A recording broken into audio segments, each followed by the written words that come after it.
Tegas selalu sarankan wanita bekerja, Yuni Shara bongkar alasan. Yuni Shara sarankan wanita tetap produktif bekerja meski sudah berkeluarga. Lihat dari sisi ini, sebagai artis yang kehidupannya terus disoroti, sosok Yuni Shara terkenal sebagai artis yang mandiri dan kuat.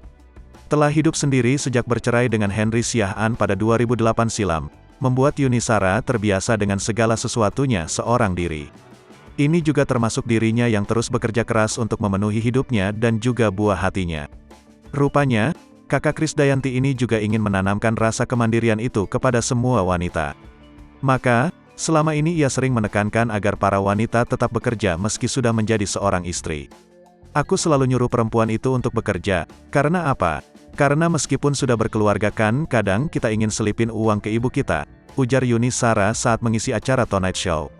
Berdasarkan pandangan Yuni Shara, dengan bekerja dapat membuat wanita tetap mandiri dan mengandalkan diri sendiri jika pasangan suatu saat memiliki masalah. Atau hal buruknya, jika ditinggal pasangan, wanita juga sudah memiliki pemasukan sendiri. Jadi bekerja itu biar kita tetap mandiri.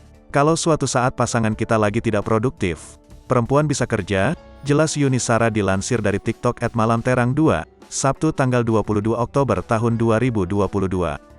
Kalau misalnya kita ditinggal pergi, kitanya udah punya selipan-selipan, imbuhnya lagi. Menilik ke kolom komentar, sebagian besar netter merasa setuju. Betul banget, supaya mandiri, jangan tergantung sama orang lain, mamaku juga bilang gitu perempuan harus kerja, benar banget. Karena kita nggak tahu ke depannya gimana, benar sekali, itu yang saya alami, mungkin lebih tepatnya berpenghasilan, mandiri finansial. Nggak harus kantoran, jadi IRT juga tetap punya produktif. Bikinan apa gitu biar ada pemasukan.